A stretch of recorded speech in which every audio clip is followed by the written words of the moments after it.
Welcome to Theory of Pets. I'm a passionate pet owner with a drive to help others like me uncover the truth about the pet industry and what goes on behind the scenes.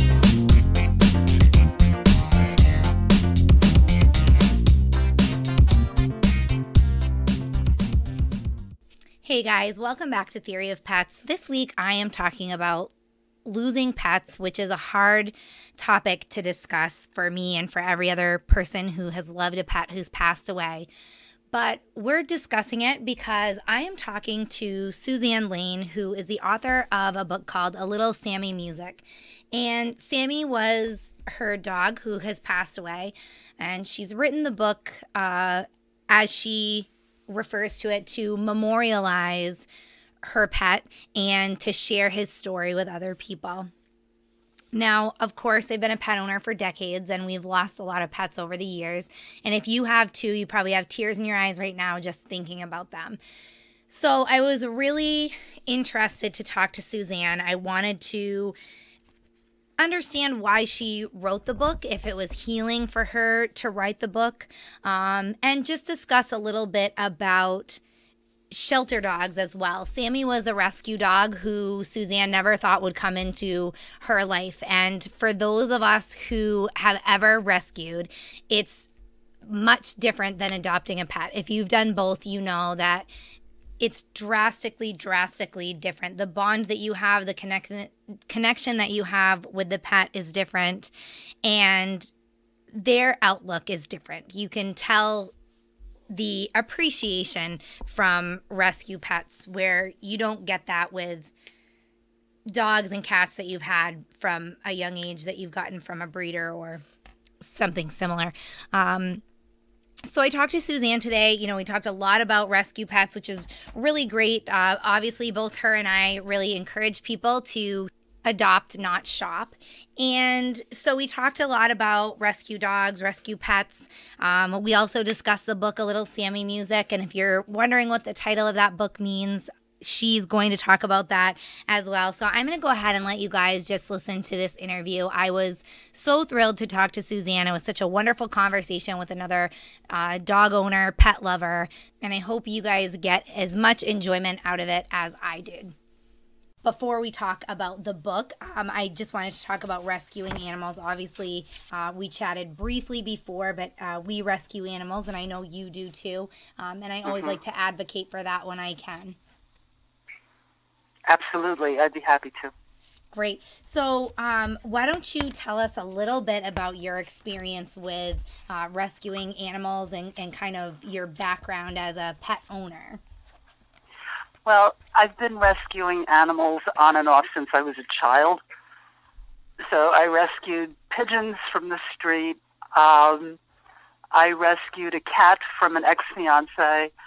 I rescued 2 other cats from a shelter. And then what turned out to be the big love of my life, a dog from a shelter who had 1 day left to live. And go ahead. No, his name was Sammy.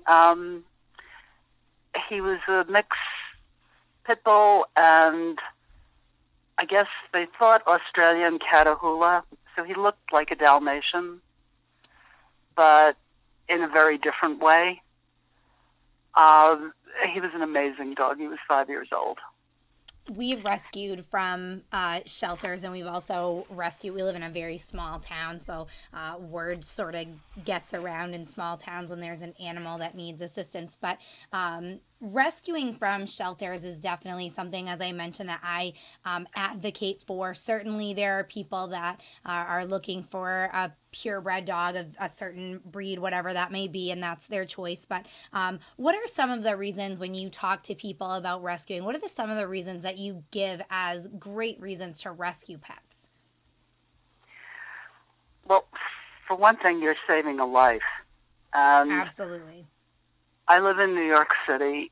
There are numerous what are referred to as kill shelters, and in these shelters, dogs have a life expectancy. Either they get adopted within a certain amount of time, or they are killed. So it's imperative that these dogs from these shelters get rescued, because otherwise my Sammy, my current dog Yogi, they wouldn't be here. I think the shelter environment, the longer the dog is in that environment, the more traumatized it is. I've been in all different kinds of shelters. My cats came from a non-kill shelter, and they had a better life. They were still in cages. They were fed better. They were taken care of better. But in these large sort of public shelters where dogs they get picked up off the street, or they're surrendered, which is the case with my current dog, life isn't good. They get whatever food is donated to the shelter, plus what I guess the shelter buys. For me, I've had two vastly different experiences. I had my dog Sammy, who was 5 years old when I rescued him, and he fell into my arms and he stayed there. My current dog, they brought him out of the shelter. They said to me, "You've been warned about this dog, correct?" And I said, "I've been told that when you squeeze his paw really hard, he tolerated it the first time, he tried to bite the second time." And I said, "I think that's smart. Why would anyone let themselves be hurt twice?" So they said, "No, he's very aggressive. You have to be careful with this dog. Technically, we really would not have let you take him, but I know that you really want him." And it was a different experience. We didn't bond right away. He had probably some previous life bad experiences. For at least a year, I couldn't touch him on his left side. They said he was a product of a domestic violence episode. So it took us a long time, but this dog is the most affectionate, loving, sweet, well-tempered, playful. I don't have enough adjectives to describe the transformation in him once he was able to trust and believe that this was a good place for him to be. He just turned into an entirely different animal. So I think depending on your temperament and what you're willing to accept and what you're in your heart, what you think will probably happen, which is that things will turn around and the dog will become an amazing creature, which has been my experience. Then you go to shelters and you rescue dogs. Otherwise, you go to breeders or pet stores, and you know what? There's no guarantee there either. You can wind up with the most adorable puppy who turns into a fairly nasty dog. So this is kind of the sum total of my experience. Yeah, I think that's an important point to make. A lot of people, they think that if you raise a puppy, if you get them as an 8-week-old puppy from a breeder or a pet store, that, you can raise them to be the world's most amazing dog. But there is no guarantees. There are hereditary conditions. Sometimes these dogs come from, puppies come from puppy mills, and there are a lot of genetic conditions that can be passed down. So there is no guarantee there. And I think that's an important point to make. And I'll say too that I live in Maine and we don't have kill shelters here, but you touched on some reasons, even if you don't live in an area where there's kill shelters, a life in a shelter, I work closely with a lot of the shelters and rescues in our area, and there are dogs that have been there for years and cats that have been there for years, and they get used to that shelter environment of being closed off in a kennel, of not having as much contact with people as, they would if they were in a home environment. And, I know the shelters do the best that they can. I certainly commend them for the work that they do. But of course, there's no way that shelters that have 10 or 12 dogs and 20 cats are going to be able to interact with each animal for hours and hours every day. Each dog gets a little bit of attention, a walk, whatever they need. But it's really the bare minimum because there's not enough volunteers and employees, to do that. So, even if it's not a kill shelter, living in a shelter environment, and you touched on it, I mean, they get food donated. It's usually the cheapest available. It's, they're feeding a large quantity of dogs. They're not able to buy quality kibble to feed. And the life in a shelter, even if it's not a kill shelter, is certainly no life for any animal. No, and I think for me, when I rescued my current dog, Yogi, what made me so sad was that they had named him in the shelter. So apparently the shelter workers one night got together and they decided that they were going to name all the dogs after designers. So Yogi in his shelter life was named Gucci. I am grateful he was not named Louis Vuitton. However, the woman who was talking to me about him said that the night before, and these are largely the pit bulls who get put to sleep first, she said they know the night before which dogs are going to be euthanized the next day. And they take the animals out and they sit around and they pet them and they kiss them and stroke them so that for once in their life, they know this attention before they die. And I thought this was just, it brings me to tears even thinking about it. Heartbreaking. It's heartbreaking that these poor dogs knew maybe 12 hours worth of a good life. And it's not to say that some dogs are surrendered because there's nothing else that you can do. The owner dies. The owner winds up in a hospital. People move. They can't take the dog with them. But at the end of the day, if it was my dog and if any of those circumstances existed, I have made provisions for my dog in my will. I know that if, God forbid, something happened to me, he would not wind up in a shelter. And if it was up to me and I had to surrender him and I was still healthy and I had to move or for whatever reason I couldn't take the dog, I would make sure that the dog wound up in a humane shelter where killing was not an option. If you have a dog and you can't keep it anymore and you do have to put it in a shelter, or a cat, or a bird, I mean, the idea is to look around and see where your dog or cat is going to get the best care that you can possibly provide.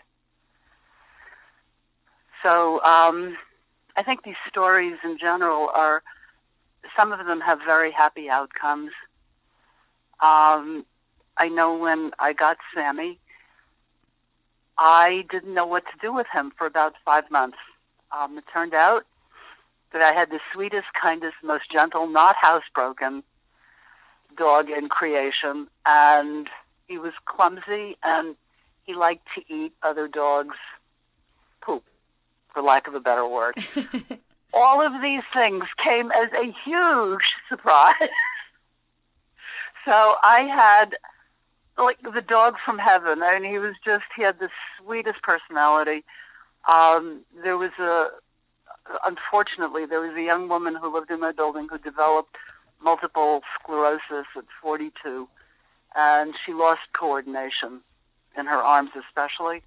And she had never been particularly fond of dogs as far as I could see, but suddenly she only wanted to pet Sammy. But she was so uncoordinated that instead of petting him, she was slapping him around the head. And my dog just sat there, and he allowed her to do that until I stopped it, because I thought, I mean, it's not fair. I'm trying to be nice and let her do what she's trying to do, but it wasn't working right. But he didn't move. It's almost as if he had a sense that he needed to allow her to do that. We have a saying in our house, who rescued who, is what we always say, because, we've rescued so many dogs. And in the beginning, you think, you're going to rescue this animal, you're giving it a better life. And that's kind of, you want a dog, certainly. But the main goal for rescuing from a shelter or, an organization like that is that you're giving a dog a better home. You're saving its life. You're bringing it into a family that's going to love it. And there's always this turning point, and now we've done it. I don't even know how many times we rescued an animal, but even with the cats that we rescued, there's always this turning point where things click, and that kind of getting to know you phase is over, and the dog's comfortable and you're comfortable, and it just clicks and it meshes, and it's a really amazing feeling. And we've been, obviously, because we've been doing this for many years, in very different stages of my life. I've rescued from when I was young and first living on my own, and now I'm a wife and a mother, and I adopt animals into our family. And every single time there is just that turning point where something happens, and it just clicks, and it's amazing what you do for these dogs, but it's really amazing what they do for you as well, and what they teach you. And I think that's the thing that I try to always get across to people about rescuing, but it's just something you can't put it into words. Like you said, there's no adjectives even to describe the bond that you have with a dog that has rescued, you've rescued him, and he's rescued you in this sense as well. Well, with my dog Sammy, he rescued someone else as well, because my mother was, I would have to say, about 90 when Sammy came into my life. And Sammy was a big dog. He weighed 65 pounds, although he was 42 pounds when I got him. But he was 65 pounds, and my mother had no experience with a large dog. And she fell in love before I did. And there was a running dialogue between us. Every week she would say to me, "Do you love him already?" And I would say, "No, Mom, it's not happening." And we went over there one day, and my mother had a lot of vision problems at 90, and she had dropped some medication on the floor. So I knew when we went to visit to always do a quick check of the floor to make sure there was no medicine anywhere. And one day I missed a pill. Sammy found it. And the next thing I knew, he crunched it, and I pried open his mouth. I saw the pill going down his throat. So I quickly collected all of my mother's pills, called my vet, and said, "I don't know which one he took." And there was heart medication in there. There were a number, blood thinners, things that really could have hurt him. So she said, "Bring him over here right now. We're going to need to run a tox screen and see what's going on."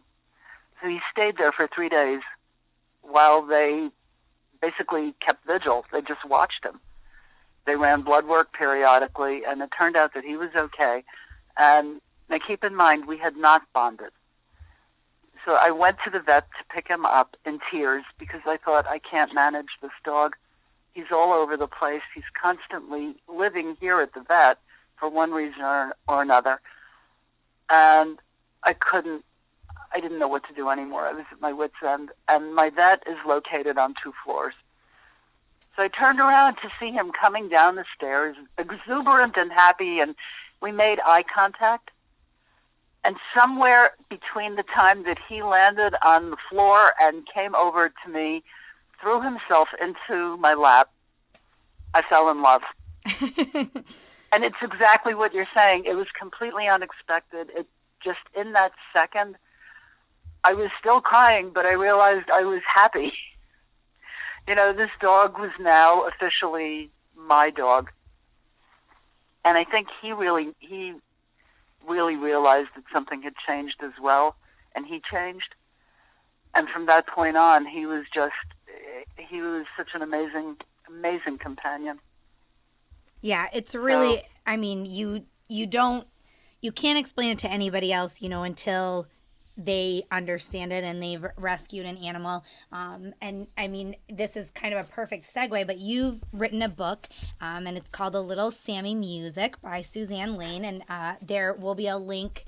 If anybody's listening to this on social media or YouTube or anything like that, there's a link right under, and there'll be a link on our website as well if anybody wants to check the book out. But you've written a book about Sammy and the impact that he had on your life. And obviously we don't want to give the book away because we want people to read it, of course. But it's such an inspiring story, and throughout, you give information about Sammy and some of the little adventures that he has. But the underlying tone of the story, it is about rescuing animals and about your experience with him. So how did the book come about? Well, without giving away too much, as Sammy was getting older and his legs were getting weaker, I thought, I really need to capture his life and memorialize him while he's alive, because the experience of him, it was interesting. Between my mother getting old and my dog getting old, I learned a lot about patience. I learned a lot about compassion in old age. Sammy taught me constantly. But the book came about because when Sammy went to sleep at night, he snored. And he had a variety of different snores. And I found that when I no longer had him, it was the sounds of him that I missed. It was the music. He would dream and make these barking noises that sometimes sounded like he was going into not so good territory in his sleep, and I would gently wake him up and take him out of wherever he had landed. Because to me, he may have been having a great time, but it didn't sound good. But the experience of Sammy, after having had cats for over maybe 27, 28 years, I grew up with a dog, but he was little. The experience of Sammy as a big dog and his extraordinary personality were something that I wanted to capture. I wanted to share it with other people. It was very important for me to make sure that his life had meaning for other people as well. And it was sweet because in my neighborhood, I live in Manhattan, every doorman knew him. And people on the street all knew him. Everyone in the building would say hello to him. They didn't know my name, but they knew his name. And wherever we went, if he didn't get a little bit of attention from somebody, because he was very unusual looking, if he didn't get at least a tiny bit of attention, I could see he was disappointed because he was so used to being fawned over. There was a woman in my neighborhood who called him the unofficial mayor of the West Side. He was a compliment to my life that I never expected. And I was so grateful for the love and the care that he gave my mother, because I never understood how much it really meant to her until I was writing about it. And then I realized that whenever she didn't feel well and she was laying in bed, he would come and, he never did this to me, he would come and curl up on the inside of her knees, and she would go, "Ay, Sammy, you're hurting me." But she loved it. And never once in my entire life did he do that. I once hurt my back, and I was laying on my bed, and I didn't get the curl into my knees. I got the slap on the legs, which was, "Come on, get up. What are you doing?" He was an extraordinary dog. And I've learned since, because I think my current dog is certainly extraordinary as well. He's younger. I got him unexpectedly at 1.5 years, which I hadn't planned on. But his personality, his playfulness, his intelligence astound me. So Sammy prepared me. I like to think that somewhere along the line he's still somehow with me. He's all over my apartment. But to your point, his story I needed to tell it. So I wrote a little Sammy music. It may not mean, the title may not mean anything as much to anyone else as it does to me, but I needed to make sure that somewhere all of these escapades and all of these experiences got translated, and if maybe in there were some lessons to be learned, I wanted to share them. I learned more about dog walkers than I ever expected to learn. I fired more dog walkers than I ever expected to fire, and learned that even though my dog seemed to love everybody, everybody did not love him and didn't take good care of him on the street. So I would get reports from other people who would call me and say, in fact, one of my old neighbors who had a dog, and it was one of the few dogs that Sammy really didn't like, and when they saw each other, this dog Betty and Sammy would growl at each other. Betty's owner called me one night and said, listen, I would hate to get this call, but I feel that I have to make it. And I thought, oh my God, what happened? And she said, you have a new dog walker. And I said, yes, I do. And she said, well, he just punched your dog in the head. Oh my. And I said, what are you talking about? And she said, well, they were approaching the building and Betty was sitting there and Sammy saw her and they started growling at each other the way they do. And all of a sudden your dog walker punched him in the head. So I called the dog walker and I said, did you punch my dog? And he said, yes. And I said, why would you do that? And in the head of all places. And he said, well, he was growling at another dog. And I said, so why did you punch him? And he said, well, what would you have done? And I said, I just would have pulled him away. How stupid are you? You do this in front of my building, in front of a neighbor. Did you think this wouldn't get back to me? Oh, my gosh. You're fired. So, you know what? I went through dog walkers like candy because I needed to know. And then the best was I fired a dog walker who had obligingly been available to walk late at night. And I thought, this is wonderful. I don't have to go out at 11 o'clock at night anymore. And then I began to hear stories, and then Sammy refused to go out with him.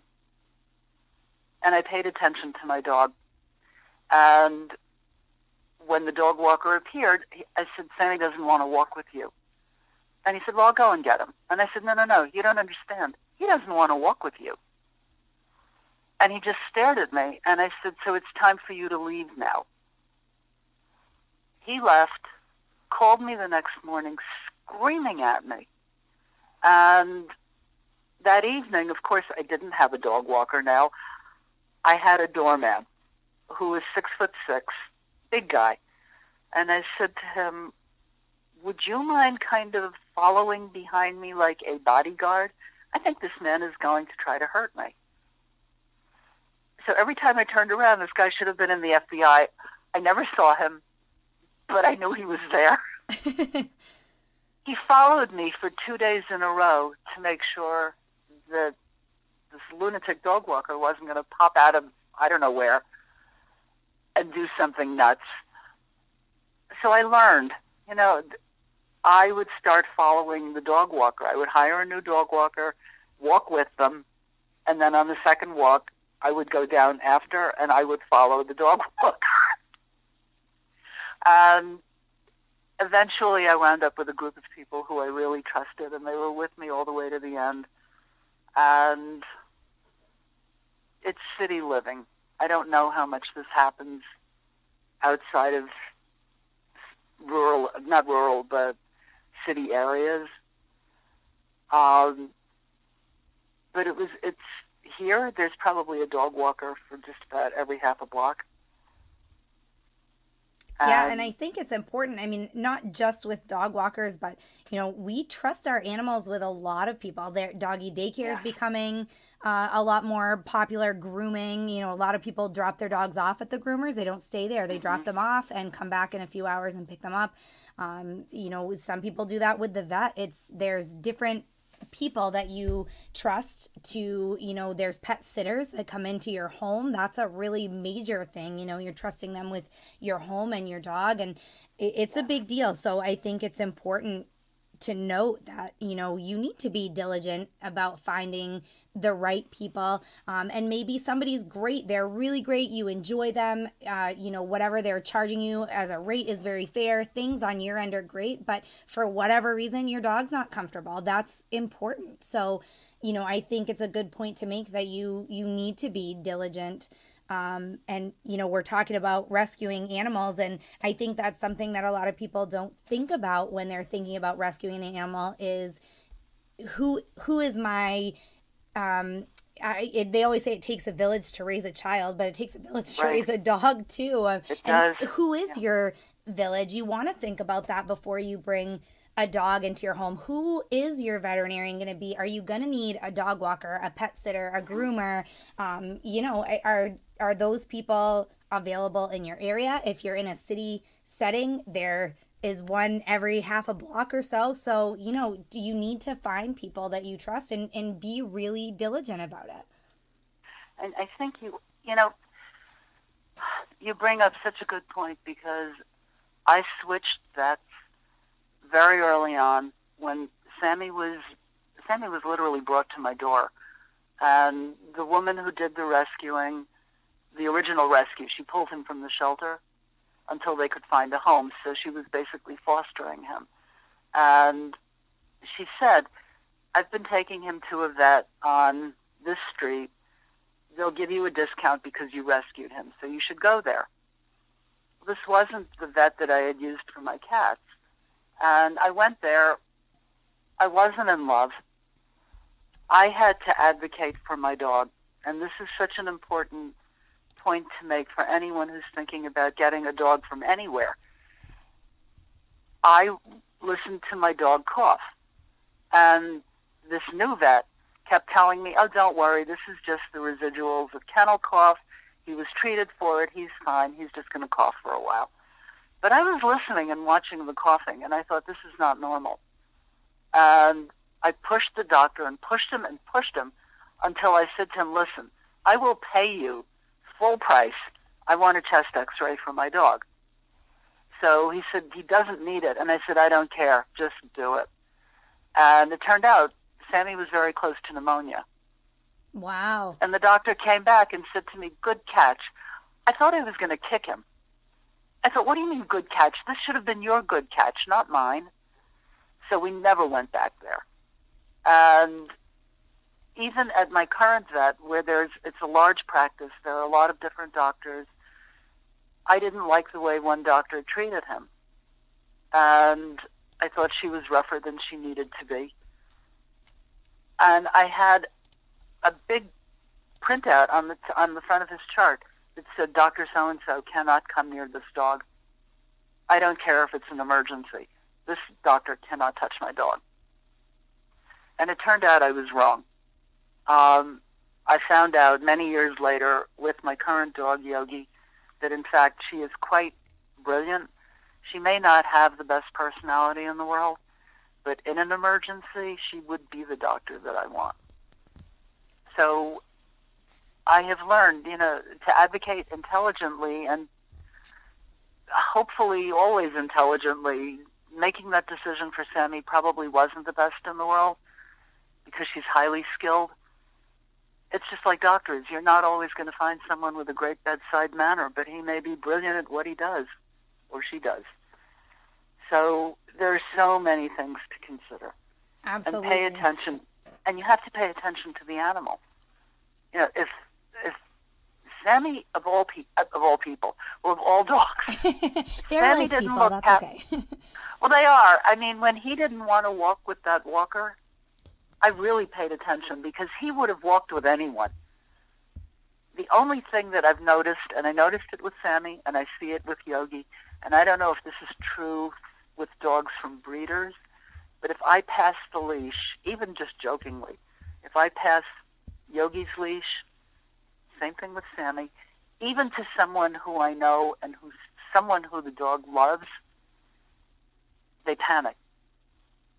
Yogi will bite the leash and bring it back to me. Sammy just would refuse to move because they were attached. And that attachment is worth everything in the world. Absolutely. I completely agree. And you mentioned the name of the book, A Little Sammy Music. Might not make sense to anybody else, but I have to say I've always rescued boxers. They were,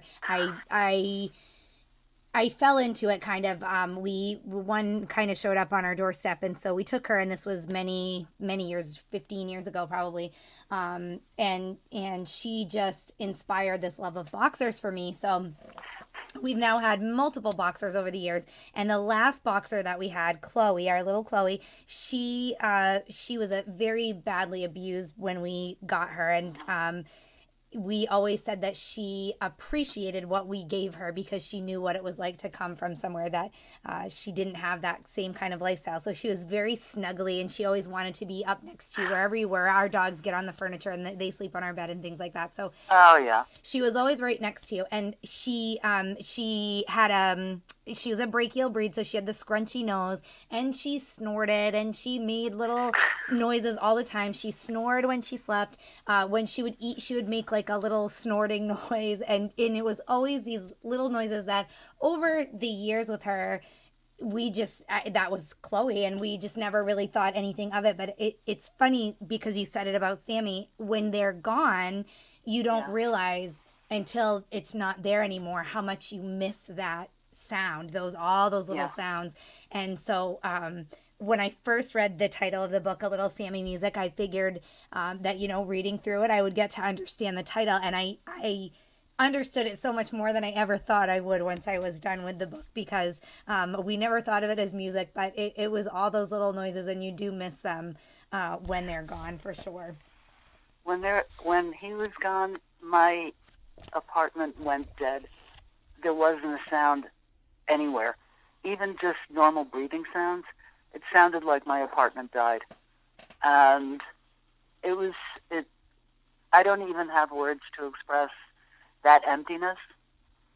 It's just, I am grateful, and I will always be grateful, that Sammy lived a good long life. He lived a whole life, and in the end, I don't have any regrets really about anything, because he had the best that he could have. I don't know what his first 5 years were like. I'd like to think in the 9 afterward that I had him, I made up for whatever happened in the beginning. Definitely. I don't necessarily think that Sammy was abused.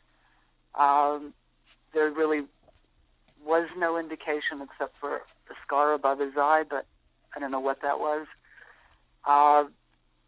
Because his manner from the beginning was gentle and sweet, totally over the top and crazy, but very gentle and sweet.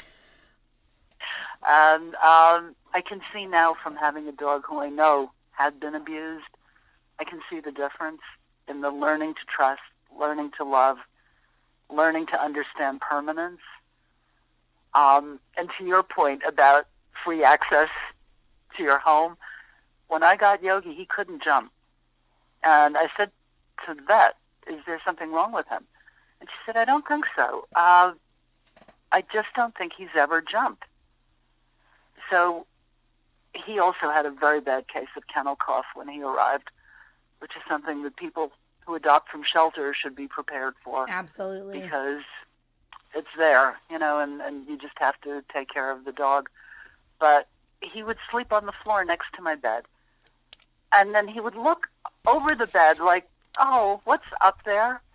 But he never jumped. So finally one day I thought, this is ridiculous. He was 46 pounds. I bent over. I picked him up. 46 pounds was nothing after 65 pounds. And I put him on the bed. And he stood there on all fours, paralyzed. And it's like he couldn't get his footing. And then he went over to the side of the bed and he looked down. And he came back and he looked on the other side and he looked down. And I thought, he doesn't know how to get down. So I had to help him down. Then I helped him up again, helped him down again. By the third time, he was a pro. He now flies. There is nothing wrong with his legs. It's funny how they figure that stuff out. Oh, my God. I mean, I was watching him the other day. He flew from the couch in the living room to one of the armchairs. This is a distance of about 4 feet. And he literally flew in the air, and I thought, oh, my God, he's going to break his neck. But no, he landed on the chair, which, of course, he started digging on. This is a very different temperament But I'm so grateful. I'm so grateful that I didn't give up on him, that I didn't give him back, that I didn't do any of the things that somebody possibly at the end of their rope might have done. I stuck it out. And now our king-size bed has become his. And I'm lucky if I get a little space on one side. He's chewed through, I can't tell you how many pillows.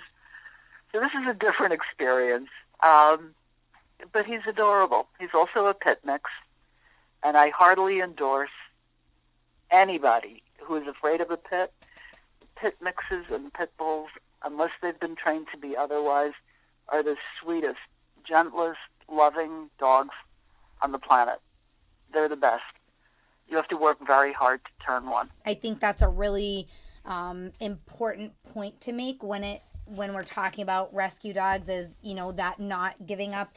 You may end up adopting a dog who is perfect from the get-go. I highly doubt it, because most of them aren't, but you know, you may get one that's already house trained. You may get one that's already used to you know, being around children, or whatever the case may be, that the dog that you're looking for. You may certainly find one that's exactly what you want, but most of the time with rescue dogs, you have to remember that even if they came from a home where they were well loved and cared for, and you know, they were trained and things like that, there's a regression when a dog is in a shelter. They don't have to follow the same rules. It's a very much different environment than a home with a family, so some of that stuff slides. I know some shelters, you know, the dogs do have access to time outside, but they also have potty pads inside in the kennels, because they're in there all night and things like that.